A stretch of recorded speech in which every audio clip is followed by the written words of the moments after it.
Assalamualaikum warahmatullahi wabarakatuh. Jumpa lagi teman. Yuk kita langsung aja ke bagian berikutnya. Tapi biasa, sebelum kita masuk ke bagian berikutnya, kita berdoa dulu ya. Bismillahirrahmanirrahim. Allahumma sholli ala sayyidina Muhammad sallallahu alaihi wasallam. Oke teman-teman, kita masuk ke ceritanya. Kisahku kali ini adalah sebuah petualangan yang tidak sengaja mempertemukan aku dengan beberapa orang teman baru. Namun sebagian mereka ada yang mati karena sebuah insiden. Kisah ini berawal dari aku ingin berkunjung ke rumah salah satu keluargaku di Amuntai pada pertengahan tahun 2013. Aku menaiki sebuah mobil dari kota Kapuas menuju kota Banjarmasin. Kebetulan sopirnya ini punya kenalan driver bis yang biasa perjalanan antar daerah dan melewati Amuntai. Jadi aku direkomendasikan untuk ikut bis ini jika sudah sampai di Banjarmasin. Aku sih iya aja, yang penting sampai. Karena rencananya ke sana ada acara nikahan salah satu anak dari tanteku. Aku sengaja seminggu lebih awal berangkatnya daripada keluargaku karena ingin lebih lama di sana. Sekalian mau berkunjung ke Candi Agung, sebuah bangunan yang dulu di situ bekas kerajaan negara Dipa yang berdiri sekitar abad ke-7 Masehi. Orang Kalimantan mengenal penguasanya dengan nama Pangeran Suryanata dan Putri Junjung Buih. Mereka adalah kerajaan Hindu dan termasuk kerajaan yang tua di Kalimantan Selatan. Banyak yang mengira di Candi Agung itu adalah makam dari Pangeran Suryanata, padahal bukan. Di sana hanya ada sebuah pertapaan, bukan makam, sebab mereka sampai sekarang tidak mati. Kok bisa? Ya bisa, kan kerajaan Hindu zaman dulu terkenal dengan kesaktiannya. Pada suatu hari, mereka berdua meninggalkan istana dan berpindah alam. Menurut sejarah, banyak yang mengatakan pergi ke kahyangan, padahal mereka berpindah ke alam jin hingga sekarang ini. Mereka memimpin sebuah kerajaan gaib di daerah Gunung Pamaton dan merupakan pusat pemerintahan kerajaan jin se-Kalimantan. Bagaimana proses mereka pindah alam? Aku nggak tahu ya, karena aku nggak ada di saat itu. Yang jelas mereka bukan roh, sebab mereka belum mati. Hanya saja mereka berpindah alam. Menurut cerita para orang tua, mereka akan melindungi keturunan mereka apabila ada serangan gaib yang mencoba mengganggu, misalnya seperti santet. Dan kebetulan aku masih ada garis keturunan dari mereka. Oh iya, sebagai info bahwa ketika kerajaan Banjar dipimpin oleh Pangeran Samudra, salah satu keturunan Pangeran Suryanata, mereka meminta bantuan ke kerajaan Islam Jawa dan diutus tentara bantuan dan beberapa ulama ke tanah Banjar. Mereka memberi syarat, jika menang, maka raja harus masuk Islam. Syarat itu pun dipenuhi. Alhasil, mereka menang dan Pangeran Samudra memeluk agama Islam pada tahun 1520-an dan berganti nama menjadi Sultan Suryanshah. Ada beberapa ulama yang datang ke tanah Banjar, termasuk salah satu sunan dari Wali Songo. Aku lupa sih siapa, tapi waktu itu ketika beliau pulang, para murid disuruh mengisi perahu dengan tanah dan bongkahan batu dari tanah Kalimantan agar perahu tidak mudah diterpa angin jika berisi banyak muatan. Sesampainya di Jawa, sunan tersebut menyuruh muridnya mengambil bongkahan tadi. Beliau bilang, yang ambil banyak rugi, yang ambil sedikit rugi. Para murid pun bingung. Dan ternyata apa yang mereka ambil tadi berubah jadi emas. Benar saja kata beliau, kalau banyak diambil bakal rugi. Karena ngapain bawa tanah banyak-banyak. Dan yang ambil sedikit pun merasa rugi, sebab ternyata tanahnya berubah jadi emas. Dan ada pula beberapa ulama yang berdiam di kerajaan untuk membimbing keislaman. Di antaranya adalah seorang habaib yang terkenal, Khatib Dayan. Beliau adalah seorang wali Allah Dengan berkat bimbingan dari beliau hingga akhirnya mampu membimbing seorang Sultan Suryansyah yang dulunya seorang pangeran beragama non-Islam menjadi seorang wali Allah. Mendengar Islam masuk dan menyebar luas ke tanah Banjar, Pangeran Suryanata pun kemudian tertarik untuk memeluk agama Islam hingga sekarang ini beliau beragama Islam. Jadi sungguh ngaco kalau ada orang yang pakai pesugihan mengatasnamakan dari Pangeran Suryanata atau Putri Junjungbuih, sebab mereka bukan setan yang menyesatkan manusia. Diceritakan pula bahwa Dewi Kasumasari dari negeri bawah laut Gumilang Kaca telah mengandung anak Nabi Khidir.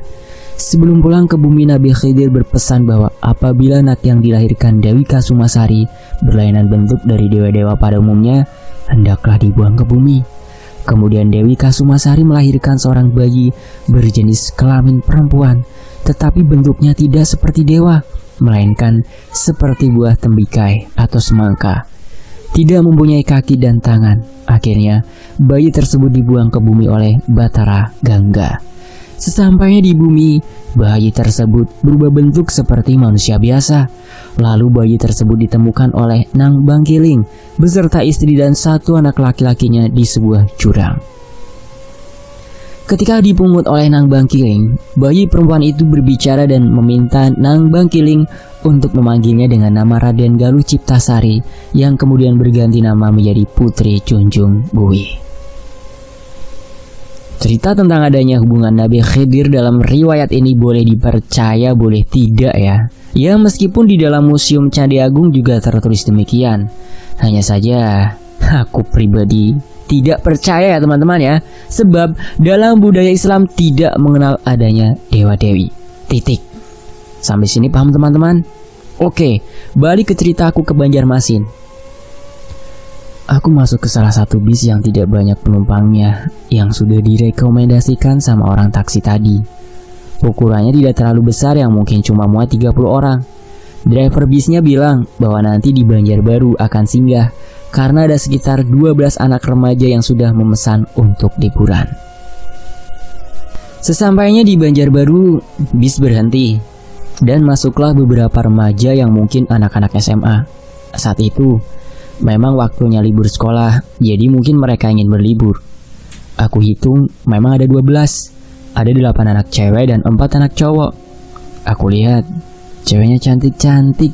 Bahkan ada salah satu cewek yang bikin aku jatuh cinta pada pandangan pertama. Hanya saja umur mungkin lebih tua dari aku, karena waktu itu aku baru 17 tahun lewat beberapa bulan. Tapi ada satu anak cowok yang bikin histeris salah satu penumpang cewek. Dia duduk di pojokan kursi belakang, yang kebetulan aku juga duduk di belakang. Jadi dia berseberangan denganku. Cewek itu bilang, "Bungasnya ay," maksudnya ganteng banget nih cowok. Aku lihat emang ganteng sih. Kulitnya putih dan mata agak sipit. Mungkin anak keturunan Banjar Chinese, tapi ada yang aneh dengan dia. Terlihat dia tidak sendiri, melainkan dikawal oleh 4 orang gaib. 2 di kiri dan 2 di kanan. Masing-masing memakai pakaian putih dan hijau. Yang memakai pakaian putih itu mereka membawa tombak di tangannya dan memiliki sayap. Sedangkan yang berpakaian hijau mereka memiliki 6 tangan dan setiap tangannya membawa sebilah pedang dan terlihat memiliki ekor berduri. Aku sempat berpikir, orang ini seperti anak pejabat elit aja, pakai dikawal segala. Ketika dia masuk bis, 4 pengawalnya ikut masuk, namun hanya berdiri di depan, tidak ikut cowok tadi ke belakang. Pas dia milih tempat duduk, cewek yang histeris tadi ngomong, "Hai ganteng, duduk di sini aja sebelahku." Dan dia berjalan ke bangku belakang. Tapi bukannya berbelok ke arah cewek tadi, malah dia berbelok ke arahku dan duduk di sebelahku dan bilang, "Aku duduk di sini saja." Nah, dia berkata kepadaku, "Boleh duduk di sini kan?" Aku pun menjawab, "Boleh kok." Mau kemana?" Ke Amuntai, ke tempat keluarga." "Oh, kenalin, aku Zoya. Kamu siapa?" "Zian. Ini rombongan banyak. Mau kemana rencana?" "Mau ke daerah Tabalong. Di sana ada air terjun. Kami mau liburan ke sana." "Daerah mana itu?" "Dekat Tanjung, melewati Amuntai. Mau ikut gak? Seru loh." Enggak ah, aku belum kenal kalian. Nanti siapa tahu aja aku di sana ditelantarkan. Aku emang suka belak-belakan kalau ngomong. Tenang, temanku ramah-ramah kok. Meskipun kamu orang baru, aku jamin deh, kamu bakal merasa mereka seperti keluarga kalau sudah kenal mereka. Obrolan terus berlanjut. Dia terus aja ngajakin aku untuk ikut dengan mereka. Padahal kenal juga enggak, pernah ketemu juga enggak. Siapa tahu aja kan nanti mereka ngapa-ngapain di air terjun dan aku dijadikan sebagai tumpal. Apalagi terlihat dia bawa 4 pengawal gaib. Bikin dugaanku makin kuat untuk berpikiran negatif. Tak lama, bis pun jalan dan mereka asik bernyanyi-nyanyi karena pas sopirnya menghidupkan musik. Aku melihat-lihat keluar dari kaca. Setelah beberapa lama, bis singgah di sebuah tempat dan para penumpang terdahulu turun semua. Ternyata, mereka pegawai koperasi Banjarmasin yang sedang ada kunjungan ke daerah Barabai. Termasuk cewek yang histeris sama Zoya itu, dia turun juga. Zoya yang tadi tertidur, kemudian terbangun karena bisnya berhenti. Sudah sampai? Belum, masih jauh. Kita baru sampai Barabai. Setelah para pegawai koperasi itu turun, yang tersisa cuma aku dan para remaja yang mau berlibur itu. Driver kemudian melanjutkan perjalanan. Tak berapa lama, di sebuah pom kami berhenti. Aku kira dia mau isi minyak, ternyata cuma mau kencing. Sebelum turun, dia bilang bahwa di pom bensin ada WC-nya dan musola. Yang mau kencing dan sholat silahkan turun, karena perjalanan masih jauh. Kami semua turun. Aku ke WC umum untuk kencing dan mengambil air wudhu untuk mengerjakan sholat duhur dan asar sekalian, supaya nanti nggak perlu sholat asar lagi. Soalnya saat itu waktu masih belum masuk asar. Daripada nanti minta singgah lagi untuk asar, mending kerjakan sekarang aja, mumpung singgah. Kan lagi musafir nih ya ceritanya. Tak berapa lama, drivernya manggil untuk masuk dan melanjutkan perjalanan. Dan kali ini, Zoya kembali ngajak aku untuk ikut. Kami tadi sudah berunding sama teman-teman. Aku mau ngajak kamu ikut. Dan mereka semua setuju, karena katanya lebih banyak cowok. Para cewek merasa lebih aman. Tetapi kan, tenang, kami bawa banyak bekal kok. Bukan masalah itu Zoya. Aku sebenarnya pengen sih, tapi aku kan bukan mau liburan, tapi mau ke tempat keluarga. Ada acara nikahan. Kapan acaranya? Masih seminggu sih, aku datang lebih awal supaya bisa lebih lama di Amuntai. Nah pas itu kami cuma sekitar 3 hari, masih ada 4 hari kan? Iya, cuma ya gimana ya? Gimana apanya? Kita itu nggak kenal.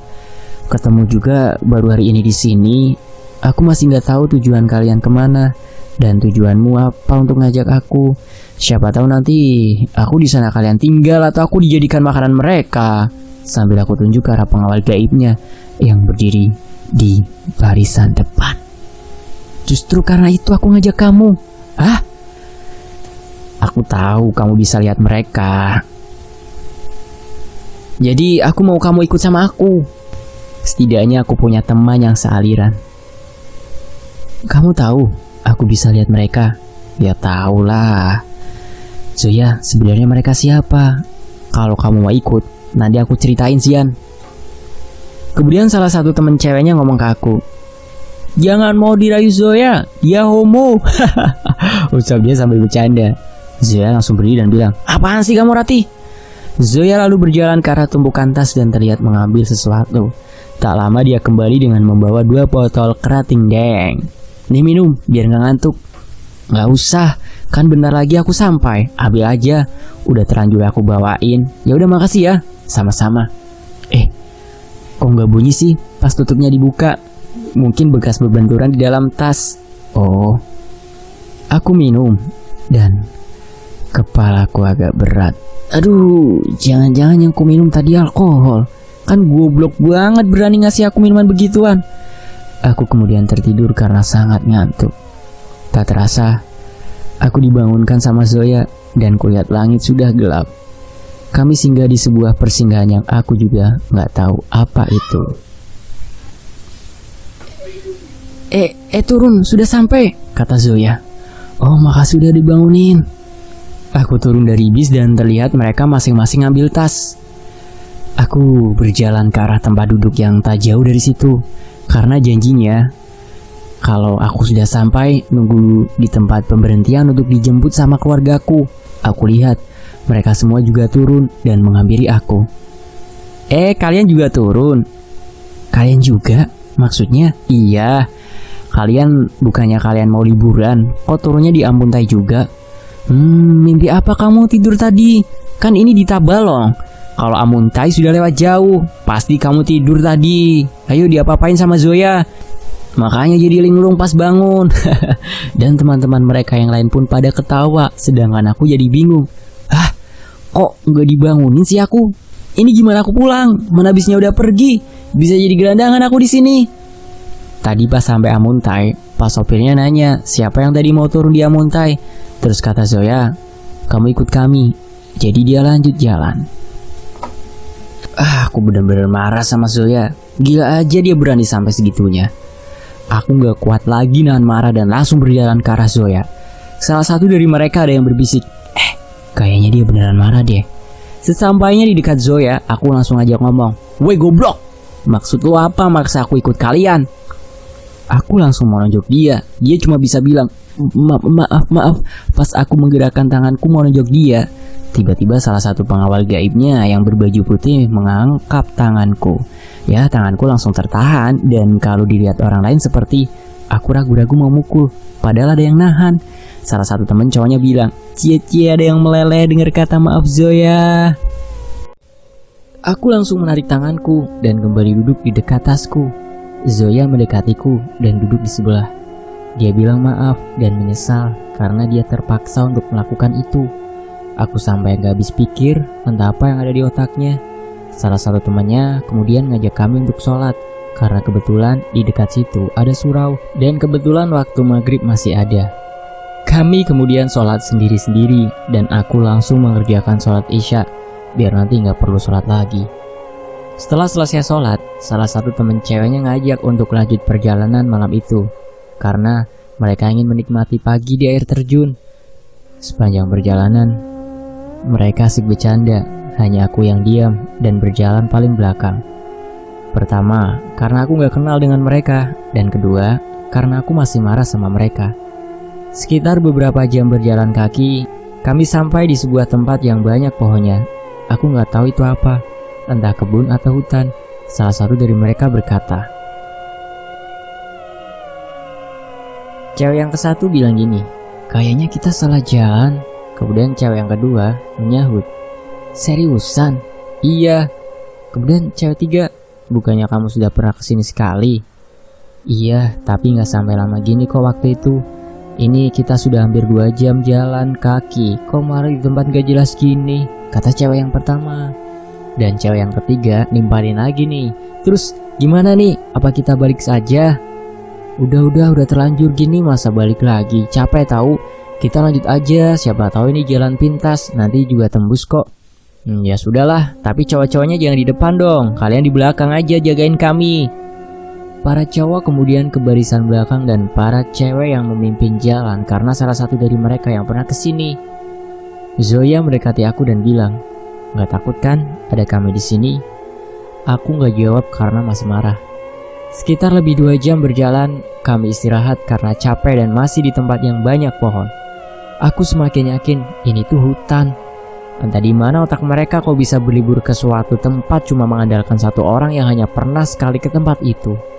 Kalau di zaman sekarang sih tersesat tinggal buka Google. Waktu itu mana tahu Google Maps, HP aja masih pakai Java, Symbian, gak ada yang Android kan? Itu pun cuma Zoe yang pakai HP BlackBerry dan sinyalnya juga masih Edge. Gak berapa lama, salah seorang cewek minta istirahat karena udah gak tahan lagi jalan. Mereka berinisiatif untuk mendirikan tenda di situ. Dan di dalam tas mereka ada bawa 6 alat untuk tenda kecil. Satu tenda cuma muat orang 2. Aku mikir lagi, ya ampun, masa iya aku sendiri di luar tenda? Gak lama, Zoya bilang sama temen cowok-cowoknya, kalian bertiga ya, aku sama dia nih. Nunjuk aku, berdua. Hah?